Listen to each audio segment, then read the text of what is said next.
Now, next topic is the cell. The cell, जैसे बताया कि सेल क्या होता है, it is considered to be a brick.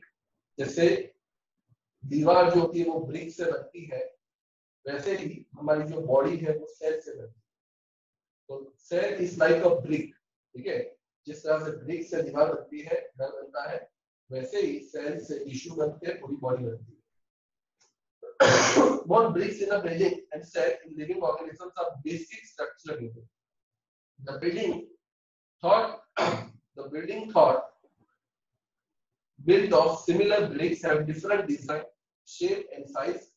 Similarly, in the living world, organisms differ from one another, but all are made up of cells. ठीक है, तो living world में आपको वैरायटी ऑफ ऑर्गेनिज्म मिलेंगे, अलग अलग शेप के मिलेंगे. जैसे कि आपको डॉग दिखता है, एलिफेंट दिखता है, क्रोकोडाइल दिखता है, ह्यूमन बीइंग दिखता है. तो आप ये जितने भी मैंने एनिमल्स के नाम लिए, सबका शेप अलग है, साइज अलग है, हैबिटेट अलग है. ठीक है, कोई हर्बीवरस है, कोई कार्निवरस है, कोई लैंड पे रहता है, कोई वाटर में रहता है.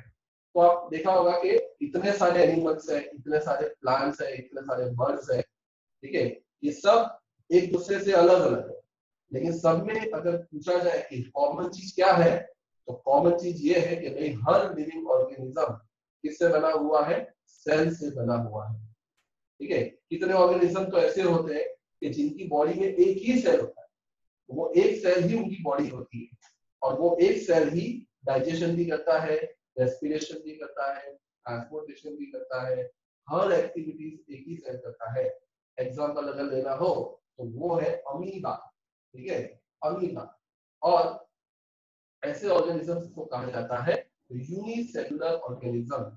यूनिसेलुलर का मतलब कि body is made up of single cell. जब बॉडी एक सेल से बनती है तो उसको कहते हैं यूनिसेलुलर ऑर्गेनिजम्स. ठीक है, तो अब देखो, organism show variety in cell number, shape and size. तो यू विल फाइंड कि हर ऑर्गेनिज्म के अंदर सेल का नंबर, शेप, साइज अलग अलग होता है.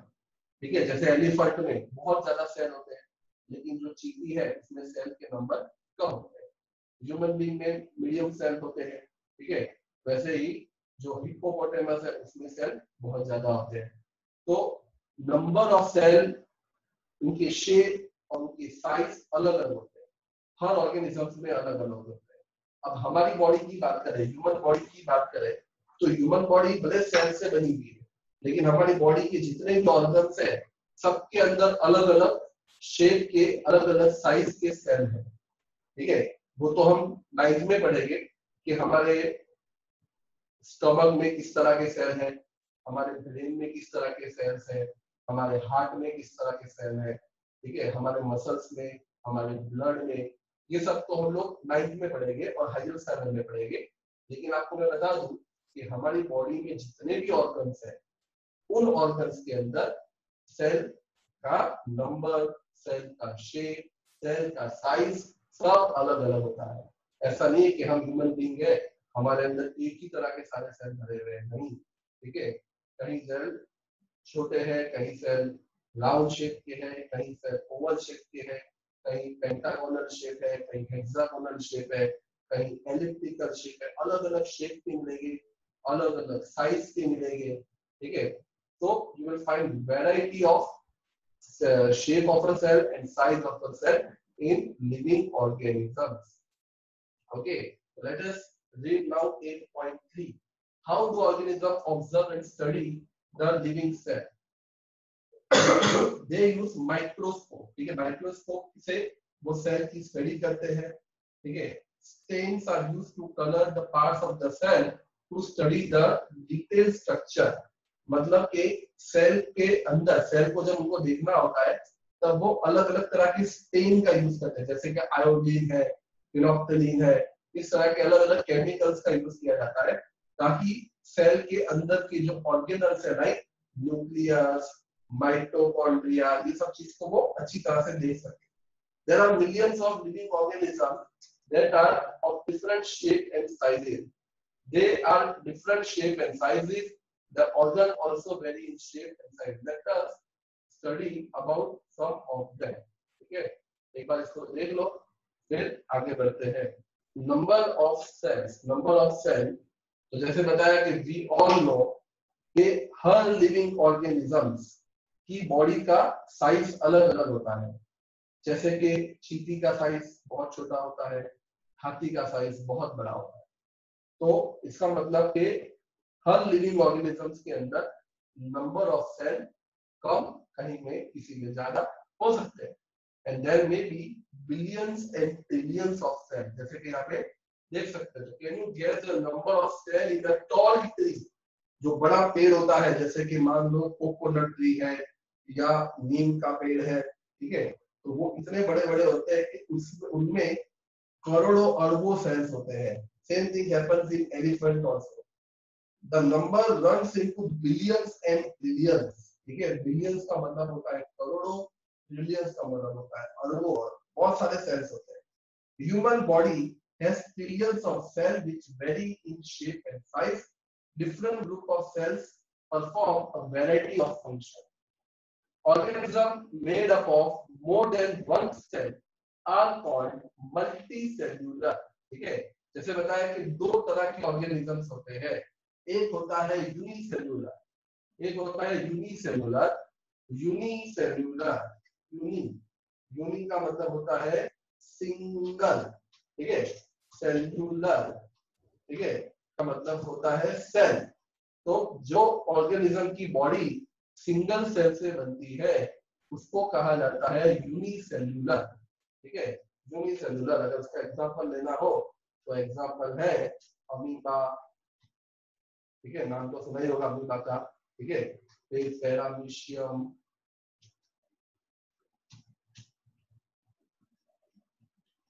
ठीक है, फिर कुछ अलगी है, बैक्टीरिया है, एसेट्रा है. लेकिन जिन ऑर्गेनिज्म की बॉडी बहुत सारे सेल से बनती है तो उनको कहा जाता है मल्टी.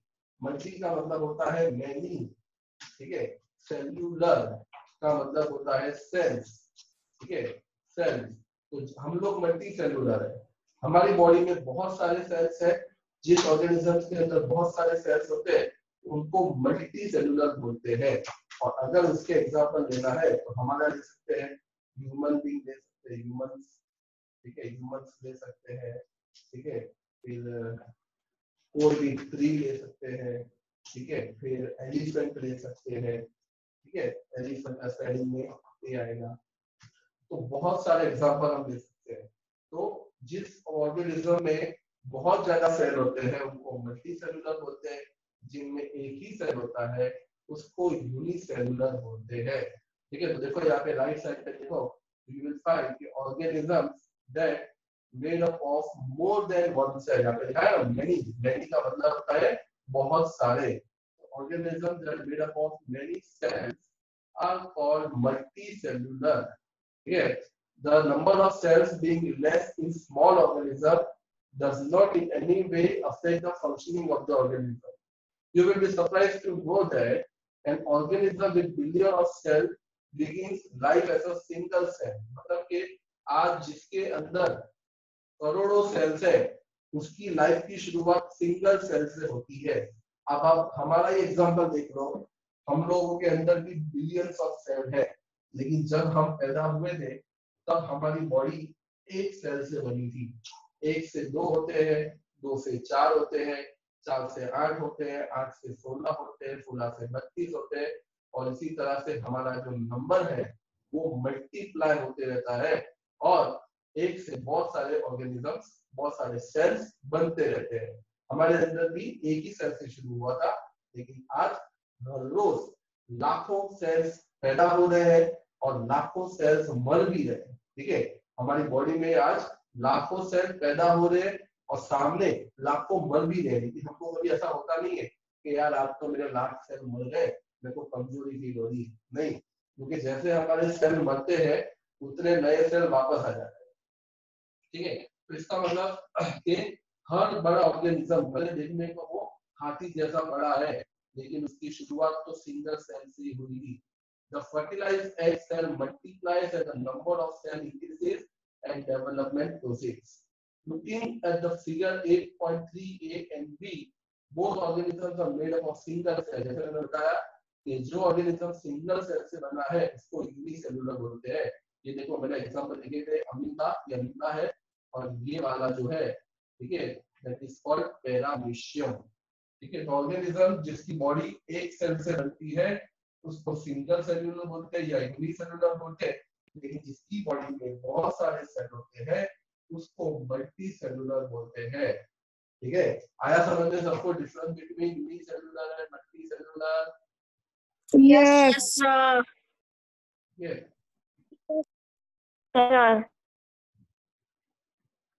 तो एक बार आप सीधा देख लो यूनिसेलुलर मल्टी सेलुलर, फिर हम आगे बढ़ते हैं।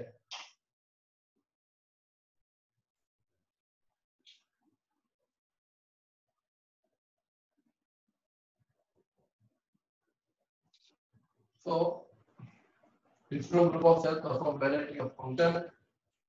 A single cell organism perform all the necessary function, then multicellular organism perform। हमारे सामने देखो ये अमीबा का सेल देखो, हम सिंगल सेल है, एक ही सेल की पूरी बॉडी है और यही सेल सारे काम करता है। अब आप लोग जब 9th में आओगे और 10th में आओगे तब मैं आपको बताऊंगा कि अमीबा कैसे न्यूट्रिशन करता है, मतलब कैसे फूड खाता है, कैसे तैरता है, कैसे एक्सक्रीशन करता है, कैसे प्रोडक्शन करता है, सारा काम एक ही सेल करता है। हमारे अंदर तो अलग अलग डिपार्टमेंट है। लंग्स का काम होता है रेस्पिरेशन लेना, ठीक है, स्टमक का काम है डाइजेशन करना, किडनी का काम है एक्सक्रीशन करना, लेकिन यहाँ पे तो बेचारा एक ही सेल जो उसकी बॉडी है वही सेल सारा काम करता है। ठीक है, तो a single cell organism perform all the necessary function. A single cell organism like amoeba capture and digest food। ठीक है, ये फूड को कैप्चर करता है, डाइजेस्ट करता है, रेस्पिरेशन भी करता है, एक्सक्रीशन भी करता है, ग्रो भी होता है और रिप्रोडक्शन भी करता है। मतलब सोचो कि जो हमारी बॉडी में या मल्टी सेलुलर में अलग अलग ऑर्गन्स मिलके जो काम करते हैं, यहाँ पे अमीबा एक ही सेल की मदद से सारे ये काम कर देता है। तो this are single cell organism, it digest the food, do respiration, do excretion, growth, reproduction, सारे एक्टिविटीज जो है वो अमीबा करता है एक ही सेल की मदद से। Similarly functions in multicellular organisms are carried by groups of special cells having tissues. Tissues in turn form the organs। ठीक है, बड़ी मल्टीसेलुलर ऑर्गेनिज्म में क्या होता है कि ग्रुप ऑफ सेल मिलके काम करते हैं, जबकि यूनिसेलुलर में एक ही सेल सारे काम करता है।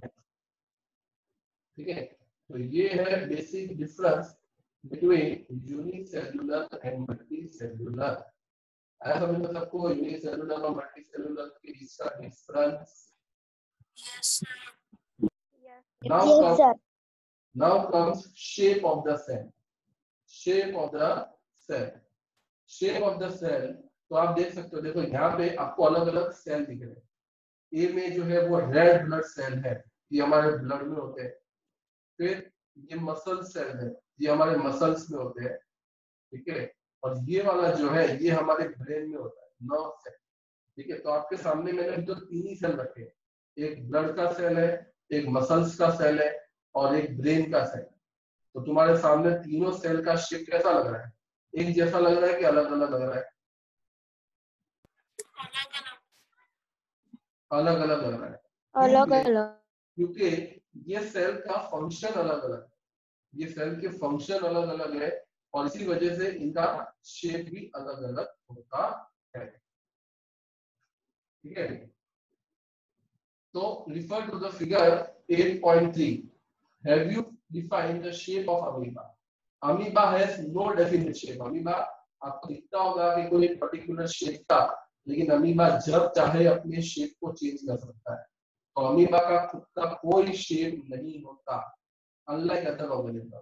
It keeps on changing its shape, अपने शेप को लगातार बदलता रहता है। Observe the projection of very length by forming pseudopodia. ठीक है, अमीबा जो है वो फिंगर लाइक प्रोजेक्शन बनाता है, मतलब उंगली जैसा स्ट्रक्चर बनाता है, जिसको बोलते हैं सूडोपोडिया। ठीक है, यहाँ पे देखो ना, इसको खाना खाने का होगा ना, तो यहाँ पे क्या करेगा, ये जो ये यहाँ पे सूडोपोडिया बनाएगा, सूडोपोडिया मतलब उंगली जैसा स्ट्रक्चर बनाएगा और फिर उससे फूड को बॉडी के अंदर लेके आएगा। ठीक है, तो ये जब चाहे सूडोपोडिया बना सकता है फूड को अंदर लाने के लिए। This amoeba appear and disappear as amoeba moves or feed.